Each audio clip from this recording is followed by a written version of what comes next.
Book 20. Ulysses cannot sleep. Penelope. Prayer to Diana. The two Cygnes from heaven. Eumaeus and Philoetius arrive. The suitors dine. Ctesippus throws an ox foot at Ulysses. Gelimenus foretells disaster and leaves the house. Ulysses slept in the cloister upon an undressed bullock's hide, on the top of which he threw several skins of the sheep the suitors had eaten, and Eurynome threw a cloak over him after he had laid himself down. There then, Ulysses lay wakefully brooding upon the way in which he should kill the suitors, and by, the women who had been in the habit of misconducting themselves with them left the house giggling and laughing with one another. This made Ulysses very angry, and he doubted whether to get up and kill every single one of them then and there, or to let them sleep one more and last time with the suitors. His heart growled within him, and as a bitch with puppies growls and shows her teeth when she sees a stranger, so did his heart growl with anger at the evil deeds that were being done. But he beat his breast and said, "Heart, be still. You had worse than this to bear on the day when the terrible Cyclops ate your brave companions. Yet you bore it in silence till your cunning got you safe out of the cave, though you made sure of being killed."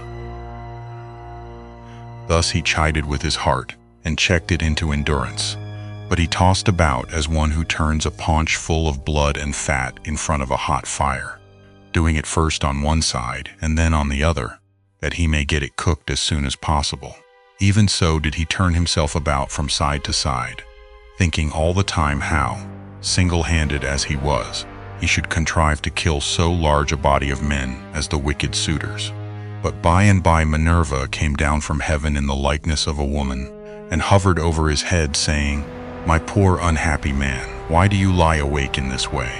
This is your house, your wife is safe inside it, and so is your son, who is just such a young man as any father may be proud of."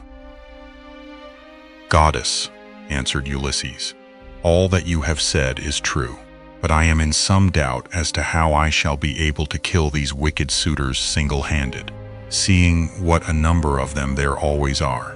And there is this further difficulty, which is still more considerable. Supposing that with Jove's and your assistance I succeed in killing them, I must ask you to consider where I am to escape to from their avengers when it is all over." "For shame," replied Minerva. "Why, anyone else would trust a worse ally than myself, even though that ally were only a mortal and less wise than I am. Am I not a goddess? And have I not protected you throughout in all your troubles? I tell you plainly that even though there were 50 bands of men surrounding us and eager to kill us, you should take all their sheep and cattle and drive them away with you. But go to sleep. It is a very bad thing to lie awake all night, and you shall be out of your troubles before long." As she spoke, she shed sleep over his eyes, and then went back to Olympus. While Ulysses was thus yielding himself to a very deep slumber that eased the burden of his sorrows, his admirable wife awoke, and sitting up in her bed began to cry. When she had relieved herself by weeping, she prayed to Diana, saying, "Great goddess Diana, daughter of Jove, drive an arrow into my heart and slay me, or let some whirlwind snatch me up and bear me through paths of darkness, till it drop me into the mouths of overflowing Oceanus, as it did the daughters of Pandareus. The daughters of Pandareus lost their father and mother, for the gods killed them, so they were left orphans. But Venus took care of them, and fed them on cheese, honey, and sweet wine. Juno taught them to excel all women in beauty of form and understanding. Diana gave them an imposing presence, and Minerva endowed them with every kind of accomplishment. But one day when Venus had gone up to Olympus to see Jove about getting them married, for well does he know both what shall happen and what not happen to everyone, the storm winds came and spirited them away to become handmaids to the dread Erinyes. Even so, I wish that the gods who live in heaven would hide me from mortal sight, or that fair Diana might strike me, for I would fain go even beneath the sad earth if I might do so still looking towards Ulysses only, and without having to yield myself to a worse man than he was. Besides, No matter how much people may grieve by day, they can put up with it so long as they can sleep at night, for when the eyes are closed in slumber people forget good and ill alike, whereas my misery haunts me even in my dreams. This very night methought there was one lying by my side, who was like Ulysses as he was when he went away with his host, and I rejoiced, for I believed that it was no dream, but the very truth itself. On this the day broke, but Ulysses heard the sound of her weeping, and it puzzled him, for it seemed as though she already knew him and was by his side. Then he gathered up the cloak and the fleeces on which he had lain, and set them on a seat in the cloister, but he took the bullock's hide out into the open. He lifted up his hands to heaven and prayed, saying, Father Jove, since you have seen fit to bring me over land and sea to my own home, after all the afflictions you have laid upon me, give me a sign out of the mouth of some one or other of those who are now waking within the house, and let me have another sign of some kind from outside. Thus did he pray. Jove heard his prayer, and forthwith thundered high up among the clouds from the splendor of Olympus, and Ulysses was glad when he heard it. At the same time within the house, a miller woman from hard by in the mill room lifted up her voice and gave him another sign. There were 12 miller women, whose business it was to grind wheat and barley, which are the staff of life. The others had ground their task and had gone to take their rest, but this one had not yet finished, for she was not so strong as they were, and when she heard the thunder, she stopped grinding and gave the sign to her master. Father Jove, said she, you who rule over heaven and earth, you have thundered from a clear sky without so much as a cloud in it, and this means something for somebody. Grant the prayer, then, of me your poor servant who calls upon you, and let this be the very last day that the suitors dine in the house of Ulysses. They have worn me out with labor of grinding meal for them, and I hope they may never have another dinner anywhere at all. Ulysses was glad when he heard the omens conveyed to him by the woman's speech and by the thunder, for he knew they meant that he should avenge himself on the suitors. Then the other maids in the house rose and lit the fire on the hearth. Telemachus also rose and put on his clothes. He girded his sword about his shoulder, bound his sandals on to his comely feet, and took a doughty spear with a point of sharpened bronze. Then he went to the threshold of the cloister and said to Euryclea, Nurse, did you make the stranger comfortable both as regards bed and board, or did you let him shift for himself? For my mother, good woman though she is, has a way of paying great attention to second-rate people, and of neglecting others who are in reality much better men. Do not find fault, child, said Euryclea, when there is no one to find fault with. The stranger sat and drank his wine as long as he liked. Your mother did ask him if he would take any more bread, and he said he would not. When he wanted to go to bed, she told the servants to make one for him. But he said he was such a wretched outcast that he would not sleep on a bed and under blankets. He insisted on having an undressed bullock's hide and some sheepskins put for him in the cloister, and I threw a cloak over him myself. Then Telemachus went out of the court to the place where the Achaeans were meeting in assembly. He had his spear in his hand, and he was not alone, for his 2 dogs went with him. But Euryclea called the maids and said, Come, wake up, set about sweeping the cloisters and sprinkling them with water to lay the dust. Put the covers on the seats. Wipe down the tables, some of you, with a wet sponge. Clean out the mixing jugs and the cups, and go for water from the fountain at once. The suitors will be here directly. They will be here early, for it is a feast day. Thus did she speak, and they did even as she had said. 20 of them went to the fountain for water, and the others set themselves busily to work about the house. The men who were in attendance on the suitors also came up and began chopping firewood. By and by the women returned from the fountain, and the swineherd came after them with the 3 best pigs he could pick out. These he let feed about the premises, and then he said good-humoredly to Ulysses, Stranger, Are the suitors treating you any better now, or are they as insolent as ever?" "May heaven," answered Ulysses, "requite to them the wickedness with which they deal high-handedly in another man's house without any sense of shame." Thus did they converse. Meanwhile, Melanthius the Gothard came up, for he too was bringing in his best goats for the suitors' dinner, and he had 2 shepherds with him. They tied the goats up under the gatehouse, and then Melanthius began jibing at Ulysses. "Are you still here, stranger," said he, "to pester people by begging about the house? Why can you not go elsewhere? You and I shall not come to an understanding before we have given each other a taste of our fists. You beg without any sense of decency. Are there not feasts elsewhere among the Achaeans, as well as here?" Ulysses made no answer, but bowed his head and brooded. Then a third man, Philoetius, joined them, who was bringing in a barren heifer and some goats. These were brought over by the boatmen who are there to take people over when anyone comes to them. So Philoetius made his heifer and his goats secure under the gatehouse, and then went up to the swineherd. "Who, swineherd?" said he. "Is this stranger that is lately come here? Is he one of your men? What is his family? Where does he come from? Poor fellow, he looks as if he had been some great man. But the gods give sorrow to whom they will, even to kings, if it so pleases them." As he spoke, he went up to Ulysses and saluted him with his right hand. "Good day to you, father stranger," said he. "You seem to be very poorly off now, but I hope you will have better times by and by. Father Jove, of all gods you are the most malicious. We are your own children, yet you show us no mercy in all our misery and afflictions.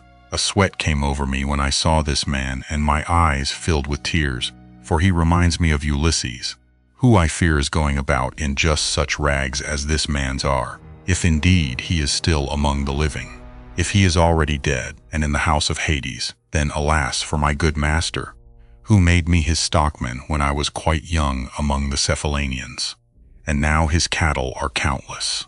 No one could have done better with them than I have, for they have bred like ears of corn.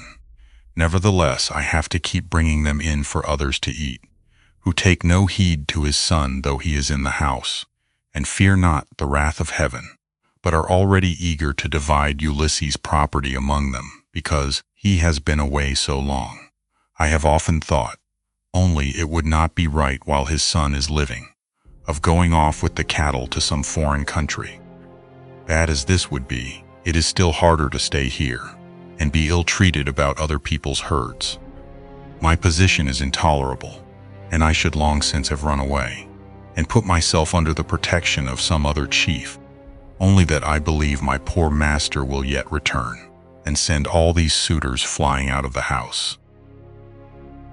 "Stockman," answered Ulysses, "you seem to be a very well-disposed person, and I can see that you are a man of sense. Therefore, I will tell you and will confirm my words with an oath.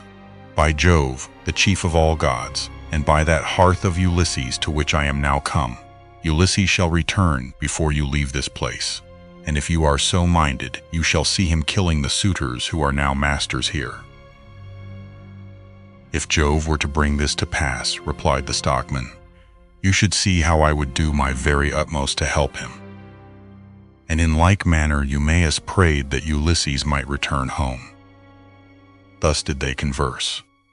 Meanwhile the suitors were hatching a plot to murder Telemachus, but a bird flew near them on their left hand, an eagle with a dove in its talons. On this Amphinomus said, "My friends, this plot of ours to murder Telemachus will not succeed. Let us go to dinner instead." The others assented, so they went inside and laid their cloaks on the benches and seats. They sacrificed the sheep, goats, pigs, and the heifer, and when the inward meats were cooked, they served them round. They mixed the wine in the mixing bowls, and the swineherd gave every man his cup, while Philoetius handed round the bread in the bread baskets, and Melanthius poured them out their wine. Then they laid their hands upon the good things that were before them. Telemachus purposely made Ulysses sit in the part of the cloister that was paved with stone. He gave him a shabby-looking seat at a little table to himself, and had his portion of the inward meats brought to him, with his wine in a gold cup. "Sit there," said he, "and drink your wine among the great people. I will put a stop to the gibes and blows of the suitors, for this is no public house, but belongs to Ulysses, and has passed from him to me. Therefore, suitors, keep your hands and your tongues to yourselves, or there will be mischief." The suitors bit their lips and marveled at the boldness of his speech. Then Antinous said, "We do not like such language, but we will put up with it, for Telemachus is threatening us in good earnest. If Jove had let us, we should have put a stop to his brave talk ere now." Thus spoke Antinous, but Telemachus heeded him not. Meanwhile the heralds were bringing the holy hecatomb through the city, and the Achaeans gathered under the shady grove of Apollo. Then they roasted the outer meat, drew it off the spits, gave every man his portion, and feasted to their heart's content. Those who waited at table gave Ulysses exactly the same portion as the others had, for Telemachus had told them to do so. But Minerva would not let the suitors for one moment drop their insolence, for she wanted Ulysses to become still more bitter against them. Now there happened to be among them a ribald fellow, whose name was Ctesippus, and who came from Same. This man, confident in his great wealth, was paying court to the wife of Ulysses, and said to the suitors, "Hear what I have to say. The stranger has already had as large a portion as anyone else. This is well, for it is not right nor reasonable to ill-treat any guest of Telemachus who comes here. I will, however, make him a present on my own account, that he may have something to give to the bathwoman, or to some other of Ulysses' servants." As he spoke, he picked up a heifer's foot from the meat basket in which it lay, and threw it at Ulysses. But Ulysses turned his head a little aside, and avoided it, smiling grimly Sardinian fashion as he did so, and it hit the wall, not him. On this Telemachus spoke fiercely to Ctesippus. "It is a good thing for you," said he, "that the stranger turned his head so that you missed him. If you had hit him, I should have run you through with my spear, and your father would have had to see about getting you buried rather than married in this house. So, let me have no more unseemly behavior from any of you, for I am grown up now to the knowledge of good and evil, and understand what is going on, instead of being the child that I have been heretofore. I have long seen you killing my sheep and making free with my corn and wine. I have put up with this, for one man is no match for many, but do me no further violence. Still, if you wish to kill me, kill me. I would far rather die than see such disgraceful scenes day after day, guests insulted, and men dragging the women servants about the house in an unseemly way." They all held their peace till at last Agelaus, son of Damastor, said, "No one should take offense at what has just been said, nor gainsay it, for it is quite reasonable. Leave off, therefore, ill-treating the stranger, or anyone else of the servants who are about the house. I would say, however, a friendly word to Telemachus and his mother, which I trust may commend itself to both. As long, I would say, as you had ground for hoping that Ulysses would one day come home, no one could complain of your waiting and suffering the suitors to be in your house. It would have been better that he should have returned, but it is now sufficiently clear that he will never do so. Therefore, talk all this quietly over with your mother, and tell her to marry the best man, and the one who makes her the most advantageous offer. Thus you will yourself be able to manage your own inheritance, and to eat and drink in peace, while your mother will look after some other man's house, not yours." To this Telemachus answered, "By Jove, Agelaus, and by the sorrows of my unhappy father, who has either perished far from Ithaca, or is wandering in some distant land, I throw no obstacles in the way of my mother's marriage. On the contrary, I urge her to choose whomsoever she will, and I will give her numberless gifts into the bargain. But I dare not insist point blank that she shall leave the house against her own wishes. Heaven forbid that I should do this." Minerva now made the suitors fall to laughing immoderately, and set their wits wandering. But they were laughing with a forced laughter. Their meat became smeared with blood, their eyes filled with tears, and their hearts were heavy with forebodings. Theoclymenus saw this and said, "Unhappy men, what is it that ails you? There is a shroud of darkness drawn over you from head to foot. Your cheeks are wet with tears. The air is alive with wailing voices. The walls and roof beams drip blood. The gate of the cloisters and the court beyond them are full of ghosts trooping down into the night of hell.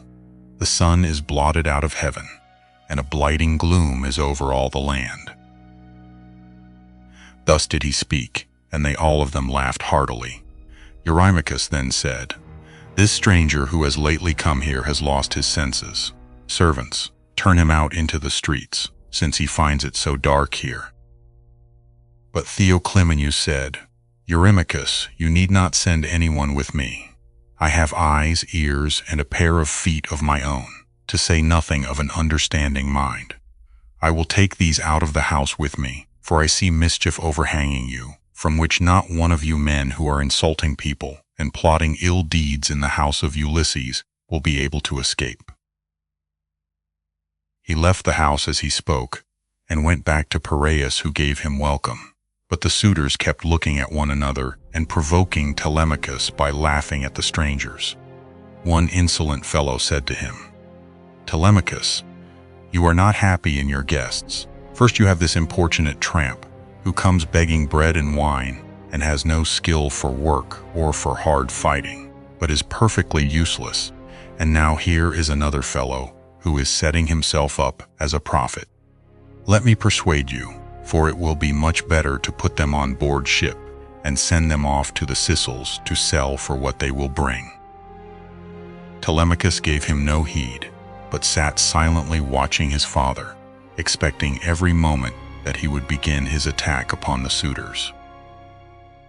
Meanwhile, the daughter of Icarius, wise Penelope, had had a rich seat placed for her facing the court and cloisters, so that she could hear what everyone was saying. The dinner indeed had been prepared amid much merriment. It had been both good and abundant, for they had sacrificed many victims, but the supper was yet to come, and nothing can be conceived more gruesome than the meal which a goddess and a brave man were soon to lay before them, for they had brought their doom upon themselves.